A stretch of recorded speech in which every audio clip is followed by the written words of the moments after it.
Hey, yo, what's going on? But once again, bros, women, bronies, and pegasisters, this is the one and only course, Mr. Nintendo Sony Free 2011, aka Course and Guide 2009. Of course, you guys know this is intro to this channel. Before we begin, definitely check out Fingo.com. Of course, Sony Decision and any people want official channel banner designed and picture specifically made just for you. I will put the rest of the links to the annotations and, of course, their social media linking accounts in the description box below. And, of course, definitely check out their business partnership, best partnership ever had. Definitely check them out on Google.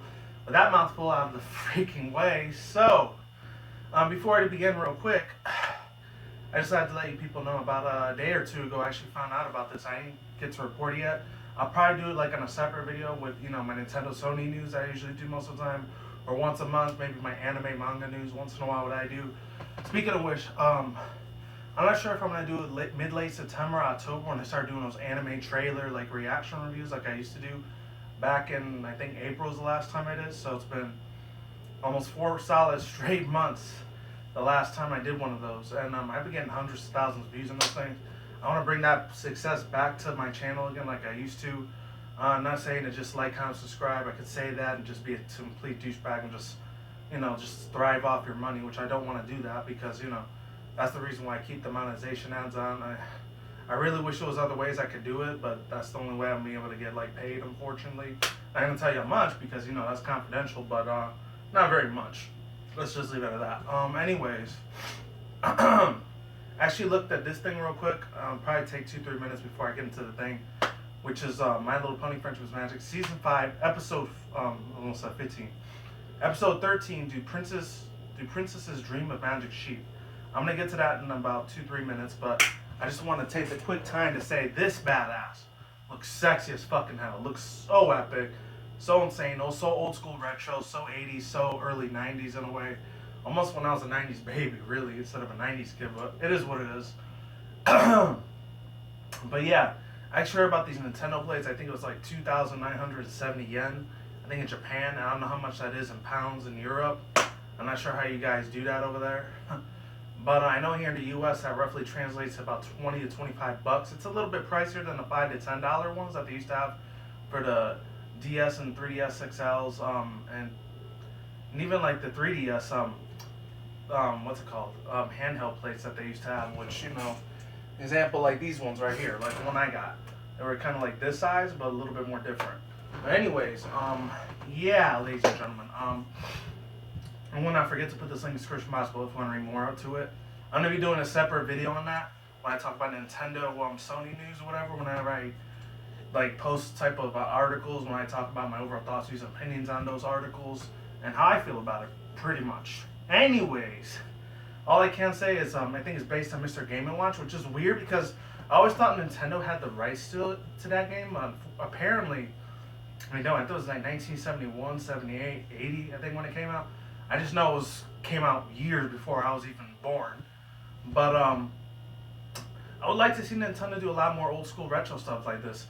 Get out old school Nintendo Amiibos figurines. Give them out more old school Nintendo retroness like this, or shirts or material stuff, plushies, trading cards. What else? Candy or even food, even like a fast food place, like a 2019, 2020, or 2021. Around that time, in about 4, 5, 6 years from now, they're supposed to be opening that theme park. It's most likely probably going to be in Japan first. And maybe about 3 to 5 years later, it's either going to be in a big giant city like out here in the United States. The 2 biggest known cities around the world is Los Angeles, California, and New York City, New York. And then the other 3, in my personal opinion, like Chicago, Illinois, out here in Vegas, and then of course Miami. It's pretty big out there. I never went out there, but I do have a cousin that lives out there. He says it's ginormous out there. Especially going to Miami or anywhere in South Beach or whatever. Never went out there personally myself. I've seen a couple of YouTube videos on it. Kind of looks like how Cali is, just a little bit, tad bit different. I don't know. But yeah, and there's a lot more hurricanes over there, which kind of suck ass. But whatever. I digress. Anyways, people, what can I say? The thing looks awesome. I really can't wait to get my hands on that thing. I would love something like that on my plate and make it as a plate for my, of course, like I said before, the outside part of my 3DS. Hopefully it's not just an XL. We still don't have any confirmation on it yet, but I'm hoping to God it arrives here in the United States pretty damn soon. Without further ado, I'm going to go back to the other thing, My Little Pony. Like I said, I'm doing a separate video on that. So let's begin and let's get it started. Let me get my thing real quick, wherever it is. Here we go. So once again, as always, I still didn't get to do a reaction to this yet. But I will say this, I did get to write down all down on MLP FIM Wikia. I'm going to put the link to the article in the description box below if you want to read what this episode is about. Also, if you haven't seen this episode yet, I suggest you click out of this video right now because I'm going to spoil the shit out of it. So if you don't like spoilers, that's all fine and dandy. I'll totally understand if you don't want to watch this video. But if you do like spoilers, you'd like to get spoiled, you know this episode's been out for like 4 or 5, I think 6 weeks at the most. It's about a month and a half. By all means, stay. And yeah, here we go right about now. Here it is. And of course, whenever I do put my reaction on here to YouTube, not to YouTube, to Daily Motion, I'll be able to like put a link in the description box below if you want to watch it over there. And here we go. MLP FIM Season 5, Episode 13, Do Princesses Dream of Magic Sheep? And summary goes to say, and I didn't write the whole thing down like I always do, I only wrote half of it, so that way you guys can read the rest on your own. Links in the description, as I always say. In this episode, Princess Luna admits the main six to hunt down a magical force that turns dreams into nightmares. Princess Luna's bedroom was designed by Phil Caesar. I heard that dude a few times, just like Cora Koskowski. Chick is cool as hell, by the way. She's awesome. If she has a Twitter, definitely going to follow her if I do find her. Summary and prologue. The episode opens up at the castle of the two sisters with the main six racing towards Princess Luna. Luna speaks with a small spear of smoke, blue smoke called the Tantabus. I don't know if it's Tantabus or Tantapis or Tanabis. I like saying it Tanabis because it almost sounds like cannabis. You don't know what that is? That's a little bit of a marijuana type of shit. Since I used to smoke them a lot, I know what that's all about. So kids don't do drugs, but at the same time, it's a plant. I'm not against you if you do smoke weed. That's all good under the hood with me. Other people, they got a problem with it. Some like me, I'm totally chill with that. Just as long as, you know, respect my space, you know? Anyways, yeah. And it tells it that she is ready. As the Tanabus eclipses the sun, Luna suddenly transforms into Nightmare Moon once again. And by the way, I kind of like ate a little bit of a big breakfast, not breakfast, a big dinner. And I'm sorry I've been doing a lot of these videos late because I've been having a shit ton of overtime at work. So yeah, the norm's probably going to be 9 o'clock to like 1 or 2 in the morning when I upload videos from now on. So sorry for all my people. I wake up real early and they have to work at night or mornings. You won't be able to see this, but for everyone else, you'll be able to see it. Okay, to combat this threat, the main six channeled the magic of the rainbow power and fire upon Nightmare Moon with beams of multiple colored lights. Nightmare Moon appears to resist it at first, but when the Tantabus tears up a hole into reality and escapes, the main six successfully return Luna back to normal. The main six gather around the confused Luna for a group hug. Princess Luna wakes up in her bed. The entire experience has having been a dream. But she expresses deep concerns. A shared nightmare. The next day, the main six have a greeting of the days for their pets. Grooming for the days of their pets. At the Casserole Boutique at Rary's spot, but they have trouble staying awake. After not getting enough sleep at the previous night, Fluttershy mentions that having a terrible dream / nightmare has, and the others have insisted and say that they are the same way. When Twilight Sparkle mentions seeing a blue smoke monster in her nightmare, her friends are shocked to realize all of them have saw the same creature. Twilight then asks Spike to send a letter to Princess Luna to inform her about the smoke creature, and she arrives as soon as the letter is sent. Luna explains that the ponies that the Tanabus is a parasite creature of nightmares that feeds off and infects dreams. When Luna dreamt that the main six at the night before that the Tanabus has escaped Luna's dreams and was invading theirs, Luna goes to explain that the main dreams that the Tanibus feeds on. The stronger it gets if it grows too powerful, it could escape into the real world, which will turn all of Equestria into a living nightmare. Resurfacing the Tanibus. That night, Twilight and arranges several beds in her castle bedroom as the main six slumber. Princess Luna will pursue the Tanibus into whatever dream it invades, while the well-rested Spike keeps watch. Twilight suggests asking Princess Celestia for help, while Luna says Celestia has no power over sleep. Luna uses her magic to enter the dreams. In Rarity's dream, the Tanibus turns into a collection of flying dresses into living monsters of fabric. Luna briefly fights off the attacks of flying dresses before the Tanibus escapes into another dream. In Pinkie Pie's dream, a constantly changing dream, the Tanibus attacks her viciously with living cake. Luna intervenes, but it escapes yet again. Pinkie Pie's dream ends with her sharing a giant ice cream cone and then treats it for the rest of Ponyville. The Tanibus subsequently invades the rest of the main six's dreams. It attacks Fluttershy with a monstrous angel bunny, wrapped Applejack's prize apples, turning them into mush. Rainbow Dash's favorite dream, fighting off changelings in a sickeningly cute flower field, and assaults Twilight Sparkle with bat-like books. It escapes Luna's pursuit each time until the main six finally wake up from their nightmares. Much to Princess Luna's shame, the Tanibus remains on the loose. Luna regrets causing ponies for more suffering even after her actions of Nightmare Moon, while Pinkie Pie assures that everyone makes mistakes. Luna says she can stop the Tanibus as long as it remains confined to the main six's dreams, but due to Pinkie Pie's dreaming about the rest of Ponyville, the entire town is now exposed to the Tanibus's evil reach, that is.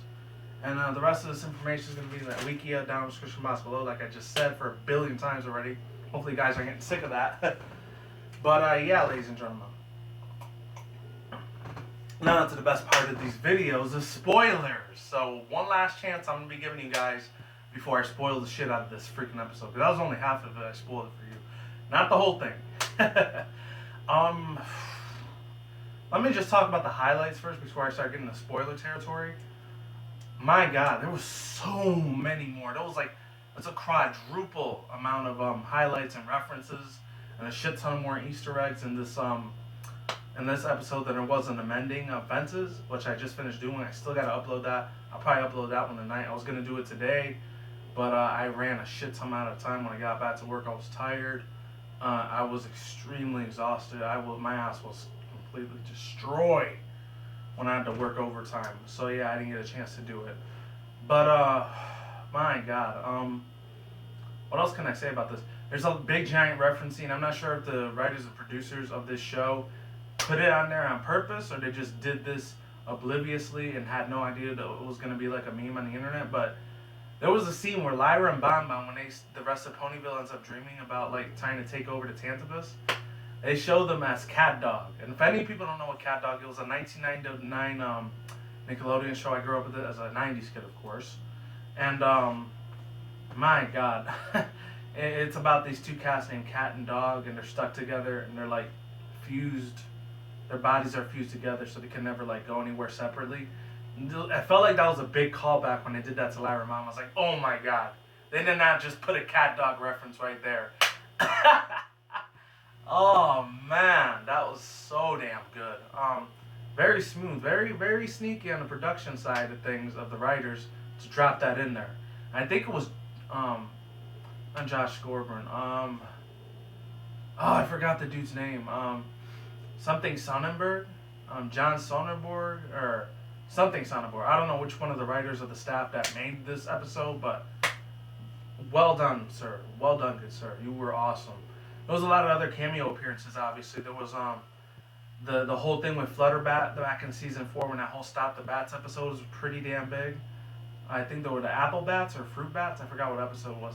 And I remember it had the song Stop the Bats, make them sure they go come back. I remember I did a reaction to it about a year and a half ago, a while back, if you look at my older videos. Oh my god, it was cool to see Flutterbat come back. That was super awesome as hell. Was not bad at all. Very smooth to the touch, if I do say so myself. A couple other things I really enjoyed about this episode was what I really liked about it was a couple other cameo appearances. They had from that one, I forgot what episode it was called, but I remember it was the main six, the superheroes, and they had to stop the maniac, or because the maniac, because instead of M-A-I-N, it's M-A-N-E as it's spelled, it's differently, and she was kind of like the fusion between the Joker and Medusa, or yeah, if any people don't know what that is, that's the freaking snake demon bitch that has a whole bunch of snakes in her hair. That's kind of how the maniac was. She was fused with those two evil villains. And what's it called? They ended up bringing back Applejack's superhero and Rainbow Dash's superhero. I forgot what their names were. I think one was called the Lasso Pony because Applejack was kind of like Wonder Woman and Batman in a way. And then Rainbow Dash was kind of like Storm from X-Men a little bit. She has the power to control weather. They didn't show Flutter Hulk or the Speedy Pinkie Pie or Rarity as like the Pony Goblin. I think that's what her name was. And then Twilight Sparkle as the girl that had the goggles on her in that episode from season 4 a while back. My God, it was good to see that back again. And got to see my girl Derpy Who's, fucking Derpy Who's. I love the bejesus out of that pony. She didn't have any lines, but that's what's to be expected. I doubt they're ever going to bring that voice back again. That'd be great if they did, but like they did in Slice of Life, but I doubt it. Even though I didn't really like that voice very much, it was good to just have her have a voice at all, pretty much. And I was very happy to see her, like, she was making all these little cat and, like, little fur line. It was like, yeah, like a horse noise or whatever. And then we saw the return of Spike. If any people don't know, the steroid, handsome, Prince Charming version of Spike, that's all handsome and manly. He's like, like, look at me, I'm a big, strong man. That type of guy. If any people don't remember the Diamond Dogs episode where Rarity gets kidnapped by the Diamond Dogs, and that one scene was like, don't worry, Rarity, I'll save you. They brought him in the dream. That was pretty damn nice. And the last time we saw him wasn't that too long ago. We saw a slight, maybe 2-second cameo appearance of it in Princess Spike, which was barely, like, I think episode 10 or 11. So just barely, like, 3 episodes even before this one was released. So it wasn't that long ago when we got him, about 2 months back. What else? They showed Filthy Rich. We haven't seen him since, like, I think season 2, so it's been a long ass time. Maybe season 3, I don't know. I could be completely wrong for all I know. And he has the power, and they get all these powers and abilities. He has the power to, like, create money out of thin air and just destroy it and use it as a weapon. It's hilarious. And I actually saw, before doing this video, I actually saw a picture, which you guys might have seen it by now. It says capitalism, and then they show him, like, throwing money at the Tantipus, so like making them poor or whatever. Crazy shit, man. What else did we see? I saw Barry punch in the background. She took her head off and made it into a balloon, which was weird as hell. A couple other things that I saw, Oh, we saw at the beginning of Nightmare Moon again. That was a really cool ass intro, by the way.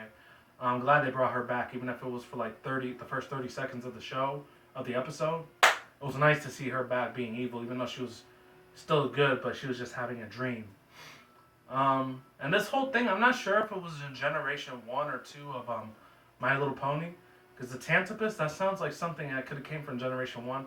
I never seen Generation 1. The only thing I've seen close to Generation 1, 2, and 3 were the intros and the outros of the shows, and that was it.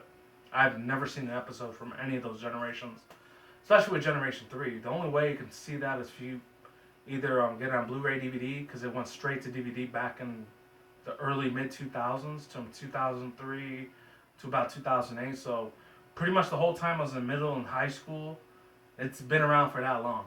And of course it wasn't all the way to 2010 to like my second and final year of I think my last year or my last 2 years of college at that time was when the 4th generation MLP came in. I didn't really have that much time to watch it anyways. I had no idea what it was about till like 2012, February, and that's when I found out about it. I fell in love with the show. Been a freaking part of this brony fandom ever since, you know? I'm still riding it out. I'm riding it out, excuse me. Let's see.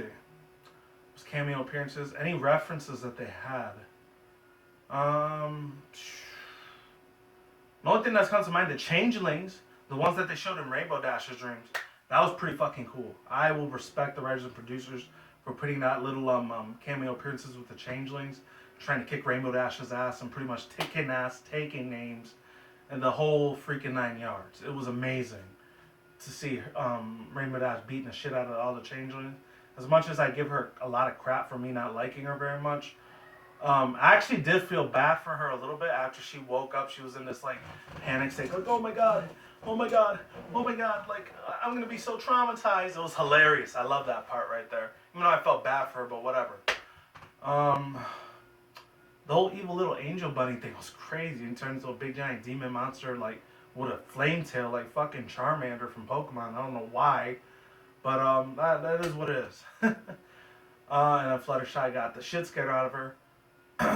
That one scene where Rarity and Rarity and Princess Luna were talking, I gotta say, that must have put a shit ton of stress on Tabitha St. Germain to do two of those characters that she's known for doing voiceovers for.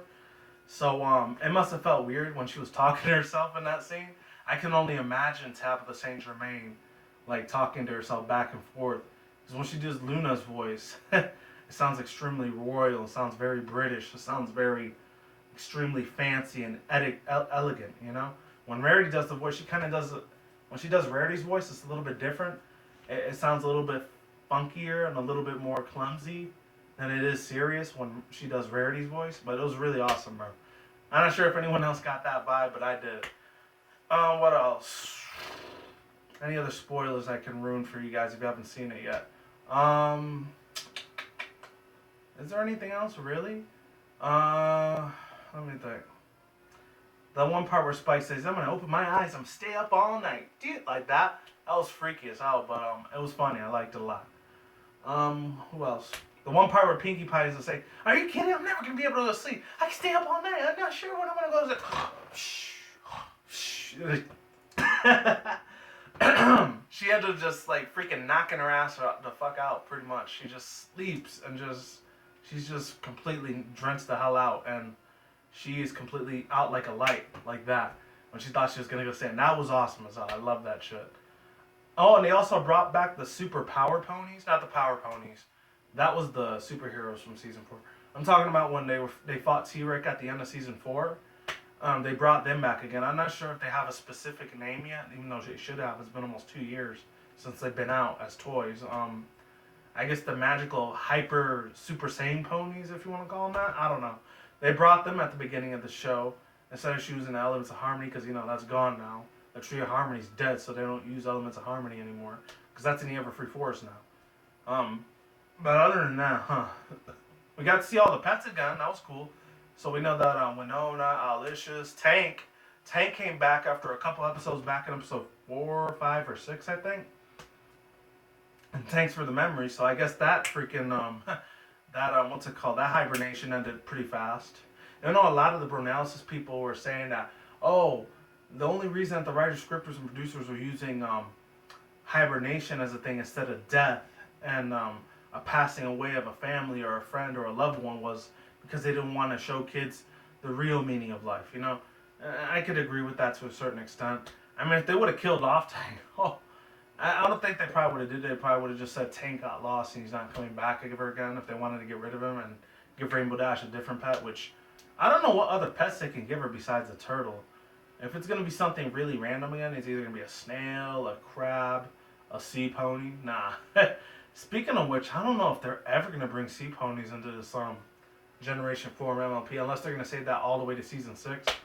And other than that, there's not really too much else to say about the episode. Is that number one, I really enjoyed the shit out of it. The only two gripes I'm going to have with this episode is that number one, and it's kind of a weird gripe because I really don't give a shit about this character very much.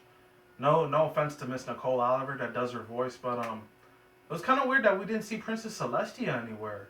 Like, why the hell did we not see Princess Celestia, like, saying what was wrong with Luna? At least give her a 10, 30 second, like, quick little cameo or whatever, seeing, like, if something was wrong with her sister, or she had any concern to Luna. That I guess she didn't give a shit, so I was like, oh, well, fuck you, bitch. I'm the main top princess here. And she's like, oh, whatever. Or at least, you know, give her some kind of hand. But, you know, like Princess Luna said in the episode, Princess Celestia's power and might and strength that's not going to do anything because she has no power in the realm of dreams, as Luna puts it. And what else? I love the little concept how Pinkie Pie, she's every 5 seconds she ends up jumping and teleporting from one dream to the other. La la la la la, pew, la la la la la, pew, la la la la, pew. That's cool as fuck. I like that. It just goes to show you how much ADHD that bitch has. What else? Oh, nah, I know I should laugh at that, but it's still funny as fuck, by the way. I can't help myself. I just can't. The only one other thing I didn't like that much is that, oh, Applejack's freaking apples got rotten. Whoop-de-fucking-do, you know? What else is new, you know? They should have had her have, like, I don't know, like, have the same dream that Apple Bloom had to, with all of her family, rejecting her as a part of the family, but in reverse. Instead of the Apple Bloom, they should have happened to Applejack. Then that would have been a lot better to see instead of her trees getting round. Because we saw that in season 4, that Stop the Bats episode. Seriously, you know? It's ridiculous because all of her trees already got rotten in reality. So why would they show that to us again? I felt like the writers and producers are a little lazy on that part. Like, come on. Get your heads out of your asses. Do better. I'm just saying. Just do better. They could have come out with something so much better than that for Applejack's nightmare. Twilight's nightmare wasn't that great either. It was just books attacking her. I feel like it could have been a little bit more better, like how Fluttershy, Rarity, Rainbow Dash, and Pinkie Pie's nightmares were. Those were a lot more cooler. It was a lot of fucking lackluster on Twilight and Applejack's dreams. I'm sorry, it just was. I'm sorry if you're big fans of Applejack and Twilight, brony community, and the rest of you guys and girls that are watching, but I didn't like it. I just didn't. But the good things I loved about this episode, I really like the fact that not only did we get like, it's a little weird to say this, but not only did we get like what's it called, a lot more in Princess's Twilight Kingdoms, like we got to see more of her house again, but we also got to see what's it called, the rest of Ponyville, how it looks at nighttime. We rarely ever get to see Ponyville at night. We normally see it during the daytime, the way they do in the afternoon or night. So this was a little bit of an awesome little callback to a couple other episodes they had at night, like Mysterious Mare Do Well. They had it for a couple other episodes, which is not coming to me right now, but it should be. Let's see. Like in the beginning episodes of season 2, season 3, season 4, those openers, there was nighttime then. There's a couple other ones that were nighttime too. I think the Troubleshoes one earlier this season was that it went from day to nighttime, so it was awesome. But it wasn't in Ponyville though. It was all the way in Appaloosa, around the Junction area, Junction Station. Anyways, and then the last things I want to say about this, I guess the lesson of this story, and I felt really, really bad. The part that got me a little bit emotionally when I saw this episode was the part that Luna, she felt like she could never forgive herself, and this is the whole reason she created the Tantabus virus infection in the first place, because like, so it could be a constant shameful, heartbreaking reminder of her, like how she was filled with jealousy and rage and anger and jealousy and rage and anger, like I just said, and a lot of like vengeance towards Princess Celestia, her sister, because everyone loved Celestia a lot more than Luna, and nobody barely even paid attention to Luna. And that's how she became Nightmare Noon, because she felt extremely angry towards her sister, and to the point where she became Nightmare Noon. She pretty much tried to eliminate or annihilate her. And of course, in the cartoon world, that translates to killing her, but they can't say the word kill in cartoons unless it's an adult cartoon. If it's an adult cartoon, they could get away with a lot of shit. Trust me, I fucking seen that a lot when I used to grow up with South Park, Family Guy, The Simpsons. Even though I didn't really watch Simpsons too much, I watched it occasionally, but not a lot. I wasn't an avid Simpsons viewer or watcher.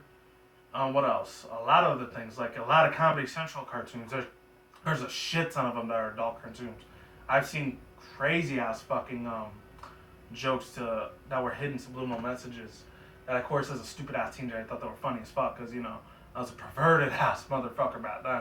Thank God I'm not anymore, because if I was, yeah, I probably wouldn't be doing this video right now. I probably would have been arrested in jail for stalking a bitch or something. Thank God I don't do that. But other than that, not very much other things to say. We finally know. Oh yeah, there's that. The lesson of the story today, when Luna, she starts crying because she feels like she's ashamed of what she did. She made all the ponies in Ponyville suffer and the rest of Canterlot and Equestria. And she felt really bad for what she did. And she regrets it every day. And she always cries in her room, wishing she never, like, made every pony's life a living, like, hell when it came to the night lasting forever. That's what she wanted to do as Nightmare Moon. And then the other thing is that, I like how the Tanibus, like, the only way that the Tanibus was ever able to be defeated. Oh, and I forgot to mention, there was a Sailor Moon freaking reference in here when Big Mac, he ended up becoming the Alicorn Big Mac. That was pretty good. I like that. I'm not gonna lie. I'm not a big fan of Big Mac since, you know, I don't really care about Applejack either, but holy shit, man. The only one that's in the Apple family I like is Apple Bloom. I don't really like Applejack, Granny Smith, or Big Mac that much. They're kind of boring, in my own opinion. Their background story is not that great, and attitude, character, personality-wise, I'm not a big fan of it. Due to personal reasons, but I'm not going to get into that because they're going to be extremely racial if I talk about those. And you might hate me, you might see a different side of me you don't like. That's why I'm going to shut the hell up there and let's keep moving. Yeah, you know, the whole thing with Luna, you know, she regrets of making every pony's life a living hell, and how she feels like she needs to take this burden of responsibility and her anguish and her mistakes of the past. You know, she needs to put them into consideration and just slap herself and beat herself up over and over and over and fucking over again, and never forgiving herself for what she did. And then Twilight finally realizes and tells her that she doesn't need to keep beating herself up over this. It's in the past, and she needs to move on and finally forgive herself, and not beating herself up over the mistakes she did over 2,000 years ago. And everyone trusts her and they love her now, and they have a lot more trust and a lot more honesty, loyalty towards the chick. And then I really like the ending episode where Luna, she's asleep and she's falling asleep on a clamshell, and everyone's happy. And I really like the little Luna slippers that they gave her, like they did with Rainbow Dash and Tank. Like Rainbow Dash had Tank slippers, and what's his name? Tank had Rainbow Dash slippers. That was cool. I like that concept that they're bringing in again. Pretty awesome stuff, I'm not gonna lie. And with that said, that's pretty much almost every spoiler I could think of. Oh, one other thing. Another spoiler that was super funny was when Rainbow Dash's dream ended up turning from badass, kicking changeling ass left and right and taking names to, like, being all cute and adorable. And the way that the flowers were singing that song or whatever, it was the exact same tone as they would sing the Barney I Love You, You Love Me song. Because I do remember back when I was about, I think way back when I was about 4 or 5 years old. I'm surprised I could even remember way far back like that. Was I actually used to like Barney as a little freaking toddler baby kid. Of course, who didn't, you know? Because once I got to elementary, that was considered gay, disgusting. It was for faggots. It's just stupid. You know, it is what it is. You can say that about other stuff now, but I'm not going to get into that because that's a completely separate topic video for another time. Probably never on this channel, probably my Criticism Guy channel. That's pretty much it. That seals the deal there. Oh, I can't forget to mention that Spike ends up riding Derpy and they slice the crap out of the freaking, out of the Tanibus, but still doesn't do nothing. And then the Tanibus ends up going into Nightmare Moon form. I don't know why, but she goes, it ends up being a part of Luna, and then she's happy again. And that's it. I'm going to leave the link to the episode in the description box below, along with the MLP Wikia article that I read from earlier today in the video. And my reaction whenever I put it up on the description box below will be there. I guarantee it to you guys. I'm sorry I've been so lazy as shit on those reactions. Please forgive me on that. Hopefully they come back soon. But other than that, that's it. Peace out once again, bros, women, bronies, and pegasisters. And I really love the episode, by the way. Probably A-, B+. I will see when I see you guys. Good day, good night, wherever you're in the world. Don't drink, smoke weed at the same time. Don't take the reckless. Keep it calm, keep it cool, keep it chill, keep it collective out there. And until then, that's it, guys. Peace out, ladies. Goodbye. Stay tuned. More videos coming soon. Brand new videos on the channel almost every single day. And until then, that's it, guys. Stay easy, stay in the grind, stay safe, stay healthy. Be easy, be you, do you, do yourself. And until then, I'm out like sauerkraut. I'm gone. I'm getting the hell out of here. And as always, people, look out for me future content on this channel. And as always, stay tuned for more updates. Talk to you guys soon. I'm out of here. And yeah. Links to the description, all and the information down below. And on the annotation. See ya.